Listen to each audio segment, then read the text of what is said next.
Assalamualaikum warahmatullahi wabarakatuh. Oke, hari ini kita kembali lagi dalam pelajaran kimia sistem daring. Gimana kabar kalian semua? Ibu harapkan semoga keadaan kalian semua sehat selalu. Ingat ya, di masa pandemi ini kita akan belajar kimia dalam sistem daring atau sistem online. Oke, jangan lupa kalian jaga kesehatan, tingkatkan imunitas tubuh, rajin cuci tangan, pakai masker jika keluar rumah, dan jika tidak keluar rumah, stay at home aja ya. Oke. Pada hari ini kita belajar tentang sistem koloid. Nah, perhatikan sistem koloid di samping. Oke. Nah, pastinya kalian berpikir apa itu sih sistem koloid? Oke. Nah, di sini Ibu tunjukkan peta konsep materi kita hari ini. Nah, perhatikan peta konsepnya. Oke, perhatikan ya. Oke, ini adalah peta konsep pelajaran kita hari ini. Di dalam peta konsep yang kalian perhatikan tadi, kita belajar yang pertama, apa itu pengertian koloid? Kemudian yang kedua, apa itu fase terdispersi? Kemudian yang ketiga, apa itu medium pendispersi? Kemudian yang keempat adalah jenis-jenis koloid, sifat-sifat koloid, kemudian pembuatan koloid itu seperti apa, dan koloid dalam kehidupan sehari-hari. Oke, nah itu adalah peta konsep atau materi yang akan kita pelajari pada hari ini. Oke, yang pertama, pengertian koloid. Koloid adalah campuran heterogen antara dua zat atau lebih, di mana ukuran partikelnya itu sangat kecil sekali, yaitu berukuran antara 1 hingga 1000 nanometer, di mana campuran ini tersebar merata di dalam medium pendispersi. Nah, di sini ada fase terdispersi dan ada medium pendispersi.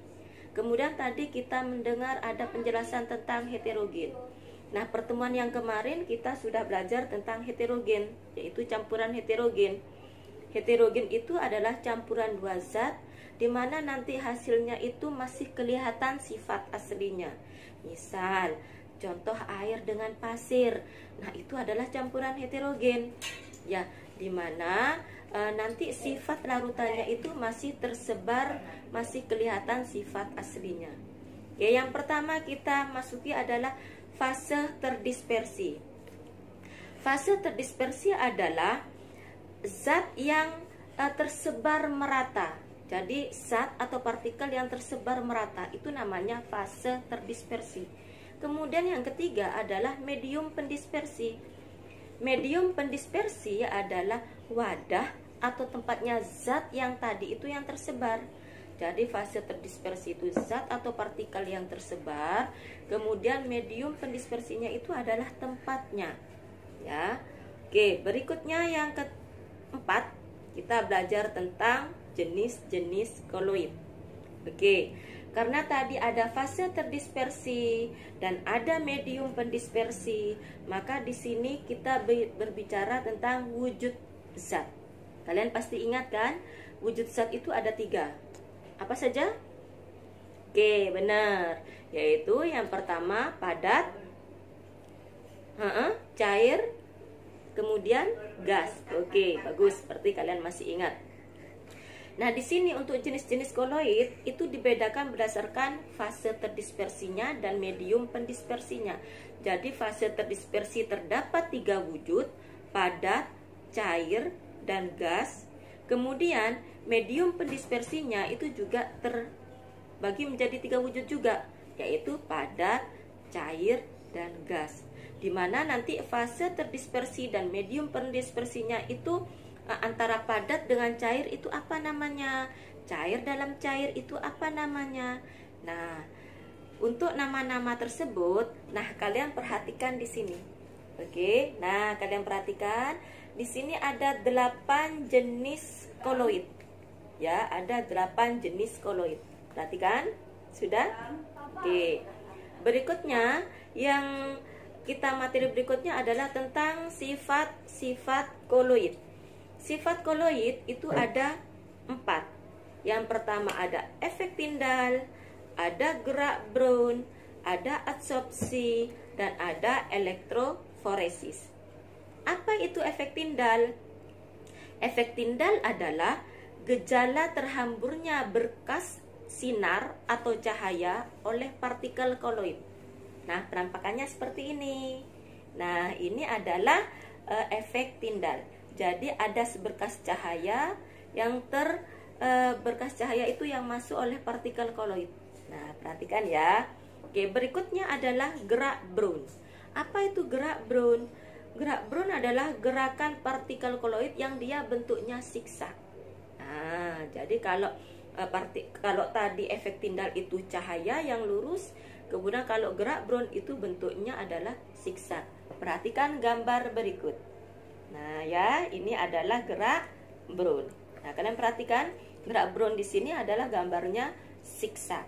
Oke, berikutnya yang ketiga, sifat koloid yang ketiga adalah adsorpsi. Apa itu adsorpsi? Adsorpsi adalah peristiwa terserapnya ion atau gabungan lain oleh permukaan koloid. Ibu ulangi lagi. Peristiwa terserapnya ion atau gabungan lain oleh permukaan koloid. Perhatikan gambar berikut. Nah, ini adalah gambarnya dari adsorpsi. Oke. Berikutnya yang kelima adalah elektroforesis. Apa itu elektroforesis?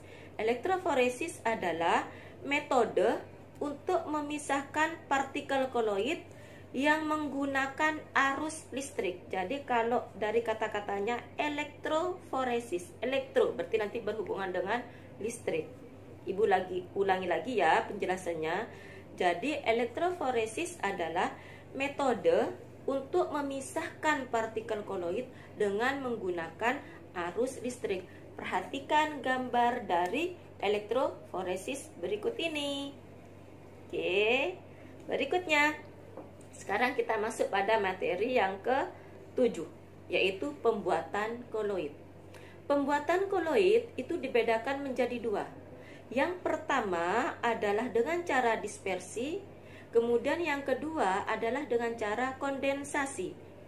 Cara dispersi yang pertama itu dibedakan menjadi 3. Ada cara peptisasi, ada cara pemintal koloid, dan ada dengan cara Bredig. Nah, perhatikan cara dispersi berikut. Nah, perhatikan ya, ini adalah penjelasan dari pembuatan koloid dengan cara dispersi. Oke, berikutnya dengan cara kondensasi. Kondensasi itu terdapat 5 cara, yaitu dengan cara hidrolisis, oksidasi, reduksi, reaksi penetralan, dan pengubah pelarut. Ya, perhatikan gambar berikut. Ini adalah ringkasan secara singkat tentang pembuatan koloid dengan cara kondensasi. Oke, nah, paham kalian sekarang sampai materi ini? Yang terakhir adalah peta konsep yang terakhir, yaitu pembuatan koloid dalam kehidupan sehari-hari atau penggunaan koloid dalam kehidupan sehari-hari. Biasanya koloid itu kita temukan yang pertama di dalam kosmetik. Perhatikan gambar kosmetik berikut. Nah, yang sering kalian pergunakan sehari-hari itu adalah prosesnya melalui koloid ya. Oke, berikutnya yang kedua, dalam makanan. Nah, perhatikan makanan. Bagaimana cara proses koloidnya dengan makanan. Oke, berikutnya yang ketiga, yang terakhir, dalam bidang farmasi. Farmasi itu dalam obat-obatan, ya, dalam kehidupan tenaga kesehatan, alat kesehatan dan sebagainya. Perhatikan gambar dari bidang farmasi berikut. Oke, anak-anak, materi daring kita hari ini adalah tentang koloid. Oke, bagaimana penjelasan Ibu? Ibu harapkan kalian mengerti penjelasan Ibu. Oke, nanti pertemuan berikutnya kita akan adakan soal-soal latihan dan sesi tanya jawab. Oke, Ibu akhiri dulu. Wassalamualaikum warahmatullahi wabarakatuh.